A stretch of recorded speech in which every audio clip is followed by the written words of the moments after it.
name's Lindsay, and this is Weird.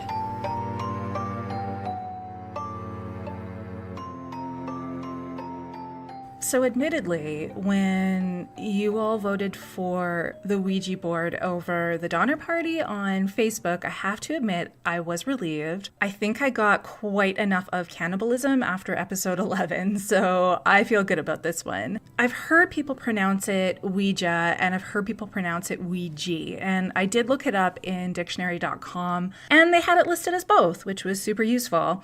So I checked in with some friends and kind of did a poll and got mixed responses. So I've been trying to force myself to start saying Ouija because I think that might be the actual correct pronunciation, but I can't seem to wrap my mouth around it. So I'm gonna stick with Ouija. Please don't at me. I am aware, and if I am pronouncing it wrong, I am okay with that. I also say GIF, and I don't care if the creator says GIF, Brandt. I will never change. So 19th century America. Times were, as they say, tough. Death was more than a fact of life. It was a tragic reality that was plaguing the nation. The average life expectancy was maybe 50 years old. Women regularly died during childbirth, children regularly died of disease, men regularly died in war. Though death had become part of everyday life, that didn't prevent the inevitable heartache that came along with it. It was no surprise then that grieving families gravitated toward spiritualism, an enigmatic approach to the concept of death, one that would afford them the opportunity to connect with their loved ones who had passed from our world into the next. President Lincoln's wife, Mary Todd Lincoln, was an avid believer in spiritualism,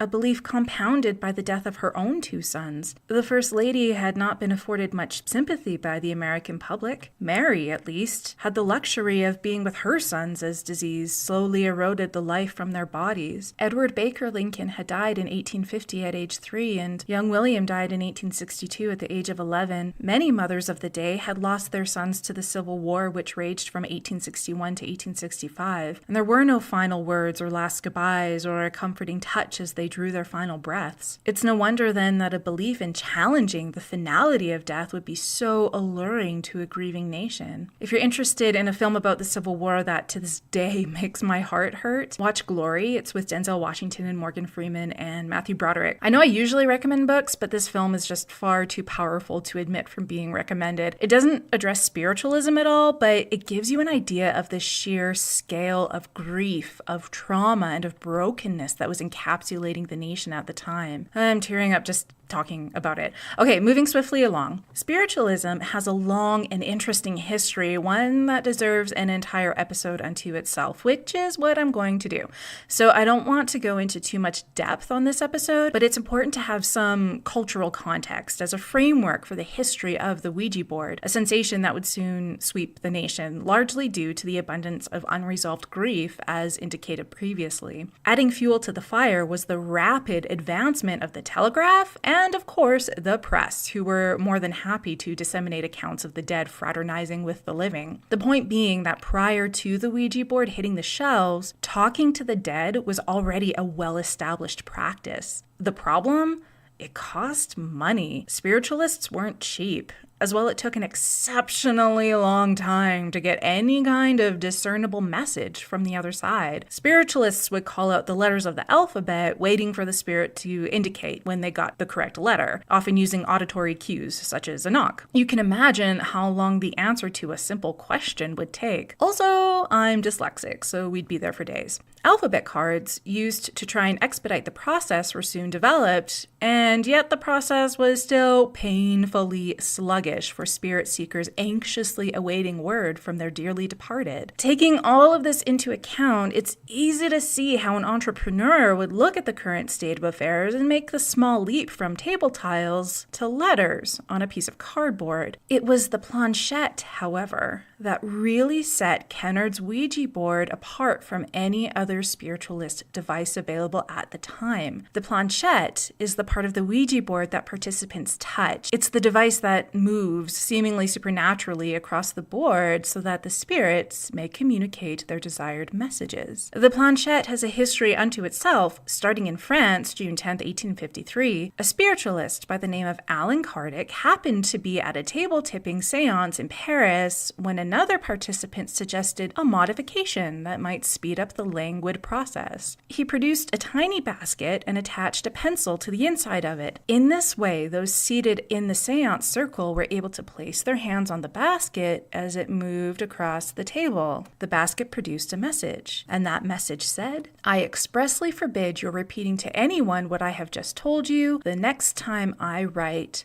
I shall do it better." And thus came into existence the planchette. According to Brandon Hodge, a researcher and collector in Austin, Texas, there are other accounts of the inception of the planchette, but the story of Allan Kardec and his experience in Paris is the only one that really offers a first-hand account. Hodge also asserts, and this is something that hadn't even occurred to me for some reason, and it makes complete sense, that a contributing factor to the planchette's instant rise in popularity was something more provocative. The ritual required participants to sit closely together, lights low, emotions high. Those seated at the table had to be vulnerable, to be open to whatever the spirits may bring to their awareness during the ritual. This depth of emotional intimacy could be electrifying enough for some, but add to that the ever so light touch of the person next to you as you place your fingers onto the planchette. It's a shared experience.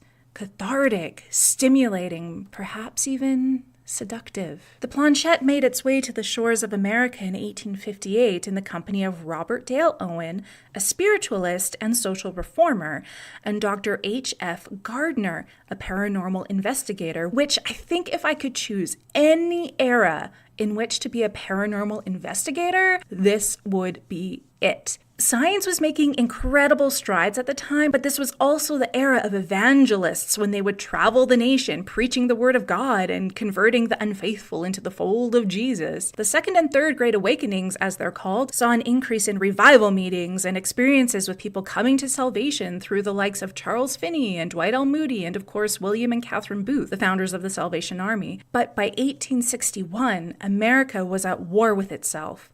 So it's easy to see why people felt they needed answers, often turning to spirituality for guidance. And in my opinion, Reed, I don't have a source to back up this opinion, it seems to me that science and religion are both very good at providing answers. Whether or not those answers are factual, ethical, true, or helpful is a completely different discussion and may depend on the need a person feels must be met. There's something called confirmation bias that this alludes to, which I'll be getting into with greater detail later in this episode. But back to my interruption, investigating paranormal experiences during this time of social, political, and spiritual upheaval combined with a fervor towards science and new technology would have been an incredible opportunity to explore these experiences. Actually, I'll take that a few steps further. I think if I could be a fly on the wall during this time as not only a paranormal investigator, but as a psychologist and a sociologist, I'd be a pretty fucking happy camper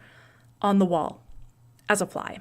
So in 1891, a project called Ouija, the Wonderful Talking Board, appeared on the shelves at a novelty shop in Pittsburgh. Advertisements boasted of its accuracy and its abilities, and perhaps most importantly, its connection to the beyond.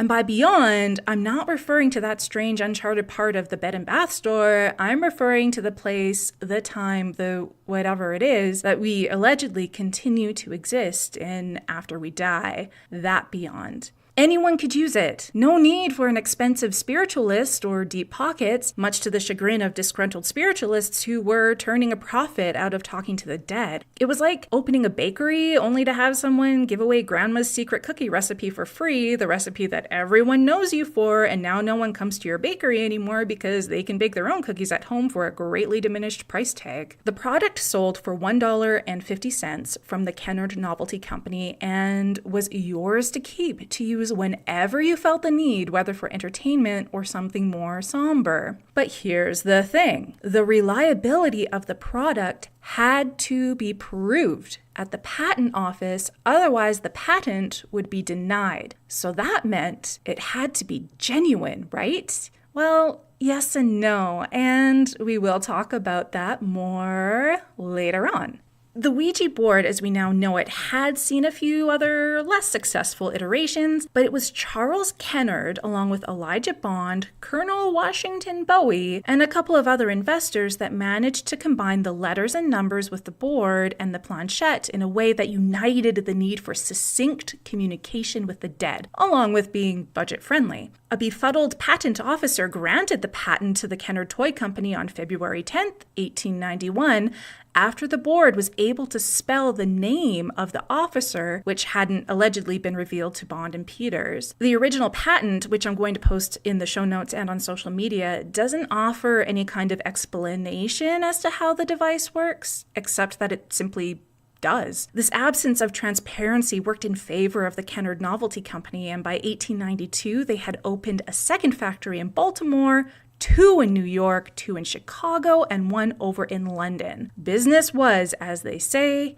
booming. The origin of the term Ouija has been debated. Some believe that it's a combination of oui, which means yes in French, and ja, which means yes in German, obviously translated as yes, yes. However, another established etymology is that Elijah Bond's sister-in-law, Helen Peters, coined the name as they sat around a table asking the board what it wanted to be called. The board revealed the term Ouija and that the meaning of the word was good luck. Peters, a prominent medium, was donning a locket with the picture of a woman in it.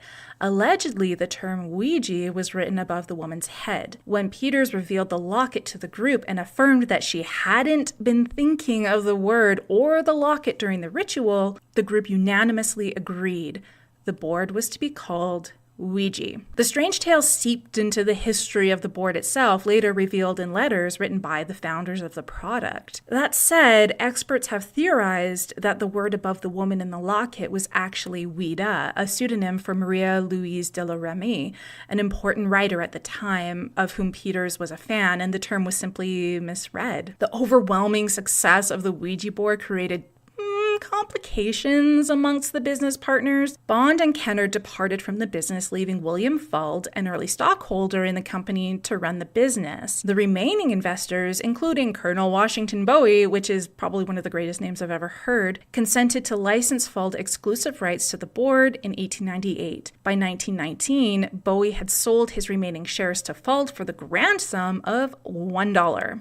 By the time Bowie had departed the company, the world was mourning losses en masse from the devastation inflicted from the First World War. This concept of mourning, in my opinion, was a vital component to the success of the Ouija board and to spiritualism in general. In order for a person to begin the process of working through their grief, they must accept on a cognitive and emotional level that a loss has occurred. This is something many of us can relate to. Phrases such as, "I can't believe they're really gone," and "this isn't real. I know they'll come home like they normally do," are very common when it comes to those who are experiencing severe loss. When a person is finally able to accept that the loss has happened, they're then able to work through the difficult emotions associated with that loss, which is by no means easy. And those of us who have suffered the loss of loved ones, I think will agree with that. So how does this idea of communing with the dead work with accepting and integrating a loss? I've been thinking about this quite a bit over the last week, and on the one hand, could it be a cathartic experience, allowing the participants to say goodbye and express final thoughts to the deceased? There's a similar technique that's used in counseling. It's called the empty chair technique, where the client will write a letter or put together thoughts and feelings that they want to express to a significant person in their life, but didn't get the chance to due to a sudden death or other unresolved issue. The client will then visualize the person sitting next to them in the chair as they share their thoughts with them. It can be very effective given the right circumstances and the right guidance, but also this technique is very clearly a visualization. The counselor is not invoking the spirits of the dead, nor is the counselor leading the client to believe that the spirit of the deceased is actually there. The point of the exercise is to accept the loss and bring resolution to unresolved issues, not prolong it. So going on that line of thinking, Can a person, a grieving widow for instance, integrate the loss into her life and give herself permission to enjoy new relationships if she is communing with her dead husband every day? Is it possible that instead of offering peace and comfort to the bereaved, these practices are actually stagnating people within the mourning process? They're interesting questions. This is why I can't sleep at night. All right, so with the sale of Bowie's share in 1919, we move along into the roaring 20s. Prohibition, frenetic energy. People of color moved from the rural South to the urban North, marking the Harlem Renaissance, bringing focused attention to African American music, literature, art, social issues, and politics. Advertising had expanded its reach from coast to coast. Consumerism boomed, affluence abounded, and women had earned the right to vote. But the 20s weren't without their challenges either.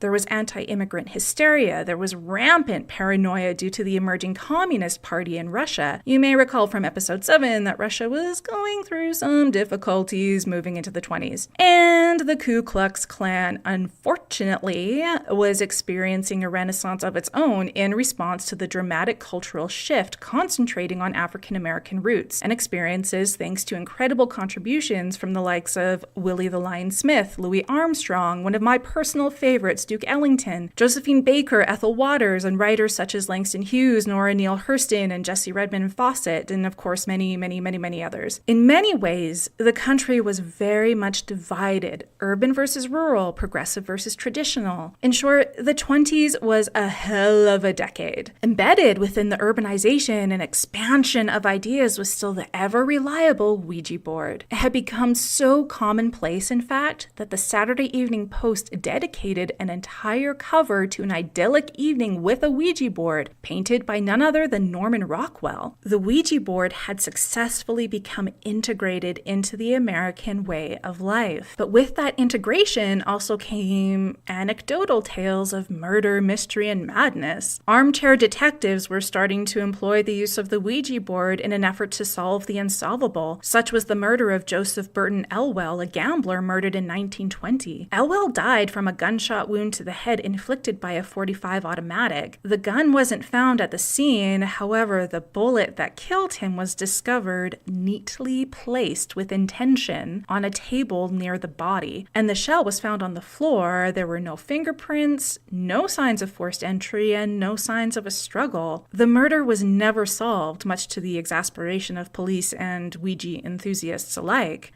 Then there's the story of Ruth Townsend and her daughter Marion. The ladies began channeling sermons from their Ouija board, so when Ruth's mother passed away in 1921, it was only natural that they turned to the board for advice, consolation, or even to talk to the recently departed woman. The board, according to Ruth, ordered the ladies to keep the corpse in their home for 15 days and then bury it in the backyard. This explanation did not go over well with doctors, and Ruth was sent to a psychiatric hospital.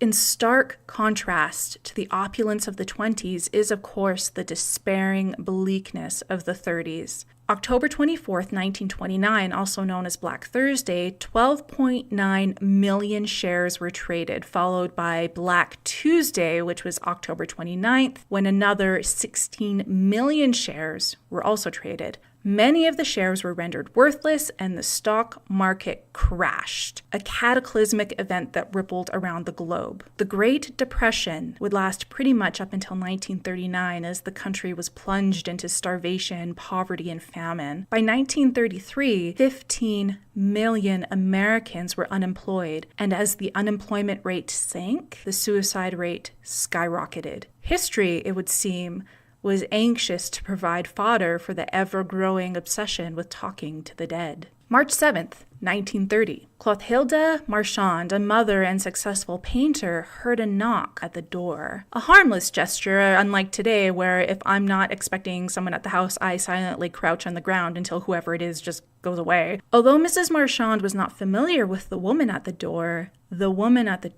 was certainly familiar with Mrs. Marchand. The stranger accused her of being a witch, and wielding a hammer proceeded to bludgeon the unsuspecting mother of four to incapacitation, and then suffocated what was remaining of her final breaths by forcing a paper soaked in chloroform down her throat.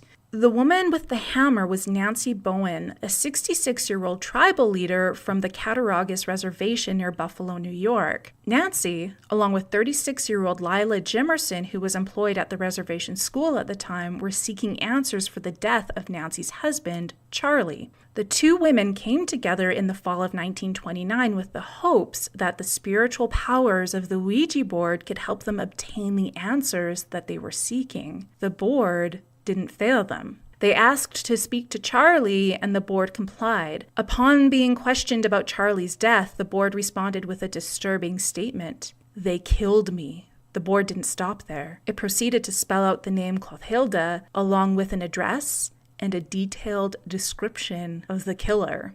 Lila, coincidentally, was already acquainted with Charlie's assailant. Clothilde was married to a man named Henry Marchand. Henry was a sculptor from Paris who worked at the Science Museum in Buffalo making nature dioramas. The messages from beyond didn't stop with the Ouija board, however. In the following days, Nancy started receiving letters in the mail alleging that Mrs. Marchand was, in fact, a witch who had put a hex on Charlie. The hex failed, according to the letters, and so she decided to kill Charlie instead. The letters were signed by a mysterious Mrs. Dooley. Although Nancy may have not been completely convinced of the narrative she was initially fed by the Ouija board, the letters certainly solidified things for her, and she made up her mind to seek revenge for herself and for Charlie and kill Mrs. Marchand, which she ultimately did. Now I'm going to read the rest of this account from an article that was published on buffalospree.com by Elizabeth Licata. The reason being that there's some terminology and language used in reference to the Native American women, which I'm not comfortable writing or using, so I'd rather just quote the story verbatim so you can understand the cultural ramifications of what happened. So here it is. And this picks up right after the murder of Clothilde. Marchand's youngest son, Henry, came home from school to their house at 576 Riley Street to find his mother sprawled across the first floor landing. He ran to the nearby Science Museum, bringing home his father and two brothers. At first, it was thought that Clothilde had died from falling down the stairs, but the medical examiner soon found bloody gashes, the odor of chloroform, and signs of a furious struggle on the body of the tiny French woman. The police were brought in, and after close questioning of Henry Marchand and an associate who boarded with him, were soon on trial of Lila Jimerson and a 68-year-old woman who turned out to be her friend and possible accomplice, Nancy Bowen.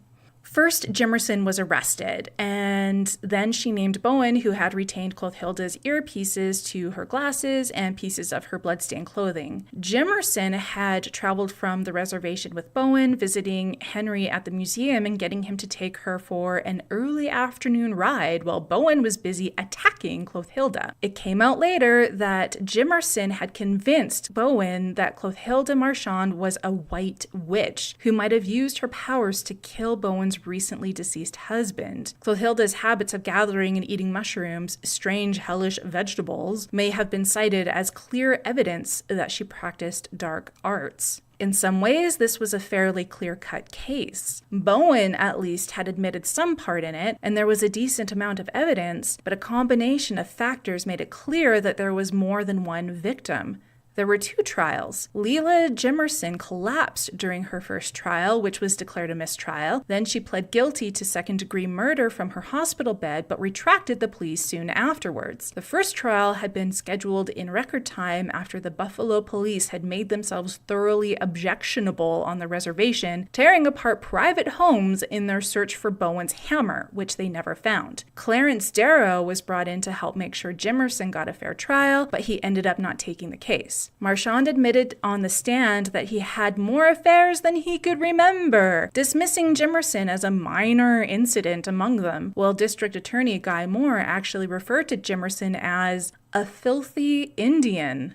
As reported by the Courier Express, during the course of his 2-hour philippic, he raked Lila, her attorneys, and all her witnesses with an enfilading fire of invective that included filthy, miserable, and contemptible. Seneca and Cayuga elders objected strongly to the language and worked strenuously to support Jimerson, who hired a different attorney for her second trial and further implicated Henry Marchand, who was by this time remarried to an 18-year-old girl and living in a country home near Albany. Jimerson denied everything except the affair with Marchand and claimed that the artist had himself tried to hire another Iroquois to kill his wife. Anthropologist Arthur C. Parker testified that the instruments used to kill Clothilde were the kind used to expel evil spirits in accordance with Iroquois belief. Oddly, the evidence that witchcraft was being sincerely practiced may have led to the eventual outcome of the case, particularly as regards to Nancy Bowen, whose testimony in the Seneca language had to be translated throughout the trial. Jimerson's steadfast denials, the lack of documentation of her orders to Bowen, and Marchand's callous faithlessness did much to weaken the case against the two Native women. Little more than a year after the murder, both women were freed and back on the reservation. Jimerson was found innocent, Bowen was found guilty but given a sentence of time served. Henry Marchand died in 1951 at the age of 73. His models can still be seen at the Museum of Science. Leela Jimerson, despite her weak lungs, lived until 1972. Clothilde Marchand's paintings were exhibited only once in a 1930 memorial tribute. According to daughter Henrietta, she was a true artist who never had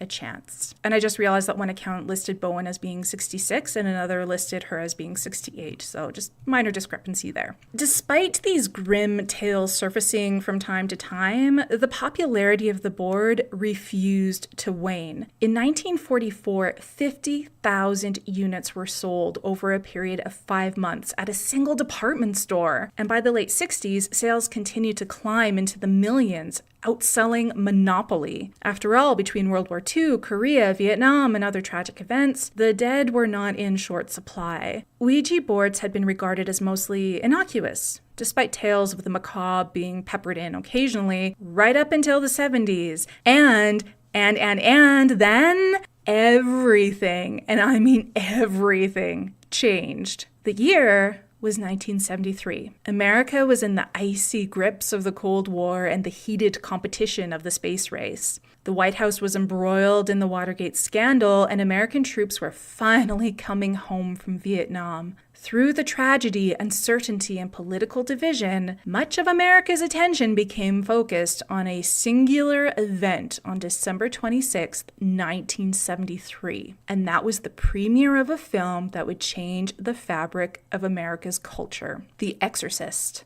The Ouija board had always had its opponents throughout history, whether it be for religious or scientific reasons, but it wasn't until the release of this groundbreaking film that the American public fiercely turned its back on an instrument once considered harmless. For those not familiar with the movie, it details the story of a young girl named Regan who, while playing with a Ouija board, contacts a spirit named Captain Howdy. Her behavior becomes increasingly more bizarre, leading to the conclusion that Captain Howdy is not in fact the harmless entity as previously thought, but rather a demon that has taken hold of the little girl. The movie does not hold back in its candid depiction of demonic possession, and to this day is considered to be one of the most terrifying films ever produced. The reaction was almost immediate. Ouija boards were now on America's shit list. The once family-friendly activity had now been rebranded as the gateway to hell, a portal to the demonic, an instrument used only by Satan to communicate with his faithful servants. On a personal note, it's been really interesting researching the history of the Ouija board from that perspective. As a kid born in the 80s, I only ever knew it to be something that was associated with Lucifer and hell and drugs and rock music and astrology and the myriad of other things that Satanic Panic was needlessly freaking out about at the time. It's difficult for me to picture happy families sitting around communing with the spirits of the dead. It's a context that's so foreign to me, it's almost unimaginable. Almost. Since that day in December of 1973, the reputation of the Ouija board has not recovered, or rather, it's not gone back to being what it once was. Horror movies jumped on the Ouija board summons demons from hell bandwagon, producing films designed to terrify and titillate North American audiences. Books, literature, and of course urban legends have become commonplace. I remember being at summer camp and we'd sit around telling each other spooky stories when we really should have been going to sleep at night. Every year, a kid would come armed with the same story of someone who used the board, but for some reason became terrified of it. They threw the board out the window, which is pretty fucking irresponsible and bad for the environment and dangerous. You could have hit someone, asshole, only to find the board back on their bed a few hours later. The board was disposed of several times using different methods, but it would always make its way back to the horrified owner's possession. Finally, the owner had to resort to burning the board to ashes before they were rid of the evil device. There's hundreds of these stories with hundreds more variations and iterations. YouTube is absolutely full of compilations and films about demonic possessions and terrifying spiritual experiences, all thanks to the Ouija board and the humans that fear it. A friend of mine is an appraiser for vintage toys, so I texted him to see if he had come across any antique Ouija boards in his travels. He said that he hadn't, but he did mention that he had an experience with a Ouija board as a kid, so I got him to email me his account, and this is what he said. When I was a teenager growing up in the small suburban town of Beaumont, just south of Edmonton, we'd find all kinds of ways to while away our summer hours. Sometimes we'd get into a little trouble, but usually everything we'd get up to was fairly innocuous. One of the things we'd do would be to get together in my neighborhood and play huge games of hide and seek, sometimes with upwards of 20 or 30 kids. On one such warm summer evening, we did a lot more hanging about than hiding or seeking, and were all milling around on someone's front lawn. And someone decided they just had to bust out the Ouija board to make things more interesting. Having already had one questionable, both in its authenticity and relevance to your needs, experience with a Ouija board, I was already a little leery of them and decided to stay away. What happened next cemented the lifelong berth I've since given them. It was still fairly early in the night, maybe 10 p.m., and late August, so the sky was already dark and the streetlights were on. Danielle Keel and one of the Verkerk boys were sat around the board directly under the bright streetlight, hands on the planchette, doing all the Ouija business. I wasn't paying it much mind, again, because I was already trepidatious, but I distinctly remember the other Verkerk brother saying, "This would be so much better in the dark." Bang! Just like that, the street lights for the entire block went out in a flash. You have never seen a group of teenagers move so fast or scream so loud. It was crazy. Coincidence? Maybe, but I won't ever go near another one to find out. Creepy. Thank you, Shane, for allowing me to share that. I think I would be sufficiently freaked out too if I were in your shoes. These anecdotes haven't just faded away into urban legend. If anything, they've gained traction thanks to various television programs investigating the ethereal and the paranormal. In fact, the Ouija board has allegedly spawned its very own demon, known as Zozo. The origins of Zozo can primarily be traced back to Darren Evans, a paranormal researcher from Tulsa, Oklahoma. Zozo is considered to be a trickster in nature that enjoys stalking folks hitchhiking through Ouija boards. He will identify himself to participants by moving the planchette in a figure 8 pattern between the Z and the O. Believers claim that he originates from Sumeria or Africa, and that it's referenced in the 1818 demonological publication entitled Le Dictionnaire Infernal, although this account has been discredited by researchers. Evans in 2009 claimed that the demon had revealed itself to him too many times to count. He contends that although the spirit started out as benign, it didn't take long for it to escalate, going as far as to attempt to drown his young daughter in the bathtub and cause her to become ill. Evans, in 2016, co-authored a book called The Zozo Phenomenon, where he goes into detail about his encounters with the entity, starting with the discovery of the term engraved on the back of an old girlfriend's Ouija board. Although Evans's claims have garnered him a following of supporters, critics have also been very quick to point out certain coincidences and inconsistencies. For example, Evans is an enthusiastic fan of Led Zeppelin, as am I. I certainly will not fault him on his taste in music. The band had developed a reputation for their involvement in demonology and the occult, and if you're familiar with their music, you may recognize the symbols featured in their 4th album. Jimmy Page's symbol was Zoso, Z-O-S-O, which may have been a glyph representing Saturn since Jimmy was a Capricorn and super into astrology. That said, Jimmy has never publicly stated what the symbol means to him. Robert Plant, however, briefly discussed the mystery in an interview, saying, "You may not believe this, but Paigey once took me aside and said, 'Look, I'm going to tell you the meaning of this once, and then I shan't ever mention it again.' Or at least not for a long, long time anyway. And would you believe that I have since forgotten what it was, and now Paigey won't tell me?" I think the only thing I have difficulty believing from that statement is that Robert Plant adorably refers to Jimmy Page as Paigey. The website for Evans's Zozo Demon even linked to Led Zeppelin's official page for a time. Also, the font that Evans uses for Zozo on his page is strikingly similar to the font used by Led Zeppelin for Zoso. Critics have also pointed out that prior to 2009, there's literally no reference to this Zozo Demon online, anywhere at all. Now, Evans did issue a response to that critique stating, "Now, I am no paranormal scholar, but I don't think it takes one to quickly realize that just because search engines do not show searches for a Zozo Demon before 2009, that these direct mentionings aren't there for even a modest researcher like myself to discover. I do not make this stuff up, nor do I pull them from the dark recesses of my brain." So, you can decide. I actually find this idea of urban legends born online to be completely fascinating. Similar to the Dybbuk box, its lineage is traceable, but the idea of it has become so embedded that for some, it's accepted as fact.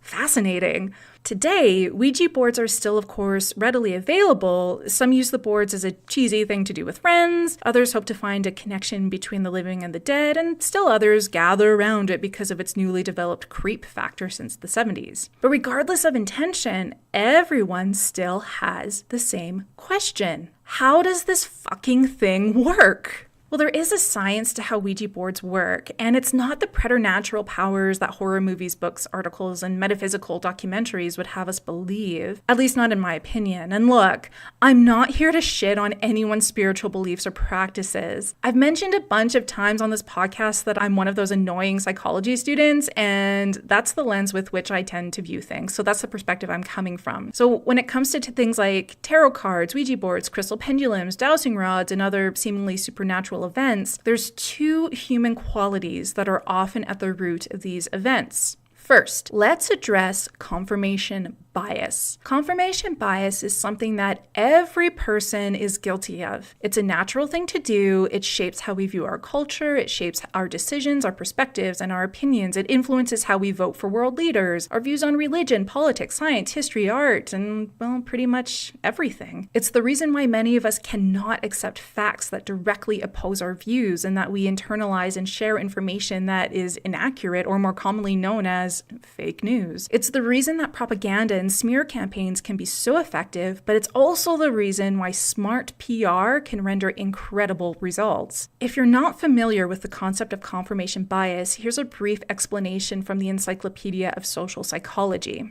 Confirmation bias refers to processing information by looking for or interpreting information that is consistent with one's existing beliefs. This biased approach to decision-making is largely unintentional and often results in ignoring inconsistent information. Existing beliefs can include one's expectations in a given situation and predictions about a particular outcome. People are especially likely to process information to support their own beliefs when the issue is highly important or self-relevant. It then goes on to say, the confirmation bias is important because it may lead people to hold strongly to false beliefs or to give more weight to information that supports their beliefs than is warranted by the evidence. People may be overconfident in their beliefs because they have accumulated evidence to support them, when in reality, much evidence refuting their beliefs was overlooked or ignored, which, if considered, would lead to less confidence in one's beliefs. These factors may lead to risky decision-making and lead people to overlook warning signs and other important information. Even with awareness of confirmation bias, it's a really difficult thing to shake. Complete objectivity, I would say, is close to impossible, if not completely impossible. It also requires a measure of humility. It's not easy to believe in something with your entire being and then admit that it's not true when presented with evidence. One need only to look at just about any criminal trial or political debate to observe confirmation bias in action. So how does this relate to Ouija boards? Well, essentially, we see what we want to see and we experience what we want to experience. If the planchette moves to the letter B, for example, your brain will figure out what to associate that with. It's very easy to find meaning in things that have none. Now, quick disclaimer, I know that there's folks out there who have had therapeutic or uplifting experiences with Ouija boards, and I'm not trying to argue that these experiences were meaningful to you. I guess what I'm gently and kindly asserting is that these meanings can be found because the participant wants them to be found, not because a supernatural spirit put them there. But confirmation bias doesn't explain how the planchette manages to communicate to the participants. And that's where something called the ideomotor effect comes in. The ideomotor effect is by no means a recent discovery. In an 1852 report for the Royal Institution of Great Britain, a physiologist named William Benjamin Carpenter detailed movements made by the human body, regardless of will or awareness. Critical-thinking.org.uk did a really great comprehensive article about the phenomenon stating, "We're all aware of our conscious actions. If we want to pick up a pen, for example, we simply think about the action and do it. This is known as volition. It's entirely natural and it feels entirely natural. There are other actions that we perform, however, that are unconscious, instinctive actions performed without volition. The first category of unconscious action is known as exomotor actions. These are actions such as breathing, swallowing, and maintaining a heartbeat. The second category is known as sensory motor actions. These actions are reacting to fright or reflex actions, pulling one's hand away from a heat source before the pain has registered, for example. The common factor in these unconscious actions is that they are instinctive and involuntary. In 1852, psychologist William B. Carpenter identified a third category of unconscious action, ideomotor action. What is the ideomotor effect? Ideomotor actions are unconscious, involuntary motor movements that are performed by a person because of prior expectations, suggestions, or preconceptions. The classic example is that of dowsing. Dowsers usually hold their rods out in front of them so they are parallel.